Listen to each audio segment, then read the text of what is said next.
అప్పుడు చలివేయుచున్నందున దాసులును బంట్రౌతులను మంట వేసి చలి కాచుకొనుచు నిలుచుండగా పేతురును వారితో నిలబడి చలి కాచుకొనుచు ఉండెను. యోహాను సువార్త 18 యేసుక్రీస్తు అన్యాయపు తీర్పుకు లోనవుతున్న సమయంలో ఆయన ఏ పాపము ఏ నేరము చేయనప్పటికీ అన్యాయపు శిక్షతో సిలువ వేసి చంపాలని అక్కడున్న ప్రధాన యాజకులు పరిసయ్యులు పన్నాగములు పన్నుతున్న సమయములో పేతురు చలి కాచుకొనుచుండెను. ఇది శరీరాన్ని సుఖపెట్టుకునే చలి కాచుకునే సమయమా? పేతురు దేవునికి దూరం కావడం వలన ఆత్మలో వేడి తగ్గి ఉజ్జీవం లేకుండా శరీర సుఖాలకు లొంగిపోయిన వానిగా ఉన్నాడు. ఒక ఆత్మీయుడు తన ఆత్మలోనున్న వేడి తగ్గినప్పుడే శరీరానికి చలి పుడుతుంది.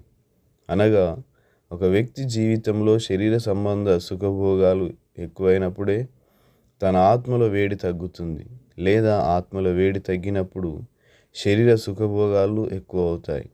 ప్రియ దేవుని బిడ్డలారా, మీ శరీరాలను సుఖపెట్టాలని, సంతోషపరచాలని, శరీర కోరికలు నెరవేర్చాలని పరుగులు తీస్తున్నావా?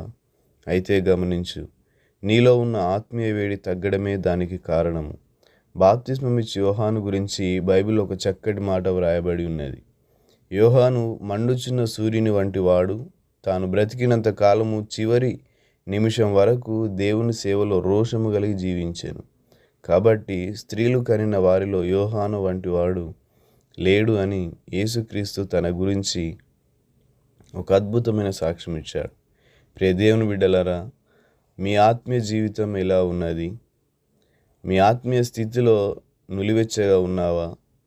ఒకప్పుడు నీవు ఎంతో ప్రార్థన పరుడవు, భక్తి పరురాలు, చాలా రోషము కలిగి ప్రభు కొరకు జీవించావు. కానీ ఈరోజు ఆత్మీయ జీవితం పతనమైపోయిందా? ప్రార్థనలో బలహీనపడి దేవుని పట్ల కలిగి ఉండవలసినటువంటి భయభక్తులు నీ జీవితంలో తక్కువయ్యాయా? ఏ పాపము, ఏ శరీర సుఖభోగము నిన్ను ఈరోజు ఈ స్థితికి చేర్చింది? ఒక్కసారి నిన్ను నీవు పరిశీలించుకొని సరిచేసుకోమని మనవి. మోషే మిద్యాను యాజకుడైన యిత్రో అను తన మామ మందను మేపుచు ఆ మందను అరణ్యము అవతలకు తోలుకొని దేవుని పర్వతమైన హోరేబుకు వచ్చాను.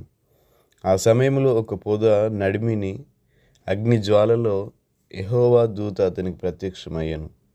మోషే వచ్చినప్పుడు అగ్ని వలన ఆ పొద మండుచుండెను గాని పొద కాలిపోలేదు. అప్పుడు మోషే, పొద మండుతుంది కానీ కాలిపోవడం లేదు ఏమిటి?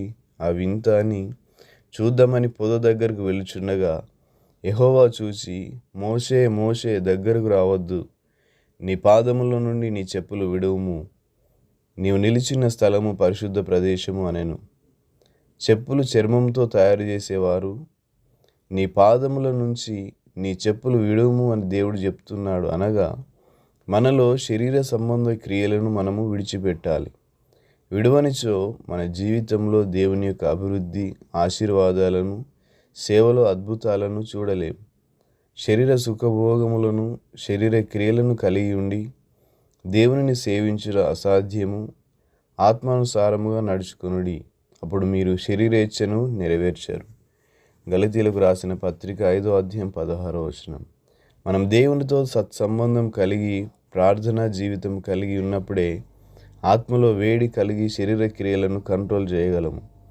దేవుని తోడు కలిగి దేవునికి బహు దగ్గరగా జీవిస్తున్న ఒక యవనస్తుడు శరీర శోధనలకు గురైనప్పుడు దేవుని ఆలయమైన తన దేహమును పాపమునకు అప్పగించకుండా, ఆ శోధనలకు లొంగిపోకుండా, పాపమునకు దూరముగా దేవునికి దగ్గరగా చేరి ఆయనను సంతోషపెట్టెను.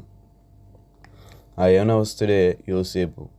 యోసేపు పనిచేస్తున్న యజమాని యొక్క భార్య పాపము చేయడానికి యోసేపును తొందర చేస్తున్నప్పుడు, జీవము కలిగిన నా దేవుని ఎదుట ఇంత దుష్కార్యం నేను ఏ విధముగా చేస్తానని దూరముగా పారిపోయి తన శరీరమును ఆధీనంలో ఉంచుకొనెను. యోసేపు తన శరీరమును పూర్తి ఆధీనంలో ఉంచుకున్నాడు. ఎన్నడూ శరీర సుఖాలకు చోటు ఇవ్వలేదు. నీ శరీరము పూర్తిగా నీ ఆధీనంలో ఉన్నదని, ఏ విధమైన శరీర సుఖభోగాలకు చోటు ఇవ్వడం లేదని ధైర్యంగా చెప్పగలవా? ఒక సత్యం మనం మర్చిపోవద్దు. యోసేపు శోధింపబడ్డాడు, కానీ శోధనకు లొంగిపోలేదు. శోధింపబడడం పాపము కాదు, కానీ ఆ శోధనకు లొంగిపోవడమే పాపం. ఒకవేళ ఈరోజు నీవు ఏ శోధనకైనా గురవుతూ ఉంటే, నరకానికి దారి తీస్తుంటే, ఆ శోధనకు లొంగిపోకుండా యోసేపు వల్ల దూరంగా పారిపోమని ప్రభు పేరిట మనవి చేస్తున్నాను. నీ క్రియలను నేను ఎరుగుదును. నీవు చల్లగానైనను వెచ్చగానైనను లేవు. నీవు చల్లగానైనను వెచ్చగానైనను ఉండిన మేలు, నీవు వెచ్చగానైనను చల్లగానైనను ఉండక నులివెచ్చగా ఉన్నావు గనుక నేను నిన్ను నా నోటి నుండి ఉమ్మివేయను ఉద్దేశించుచున్నాను. ప్రకటన గ్రంథము 3వ అధ్యాయము 15-16 వచనాలు. Thank you. God bless you.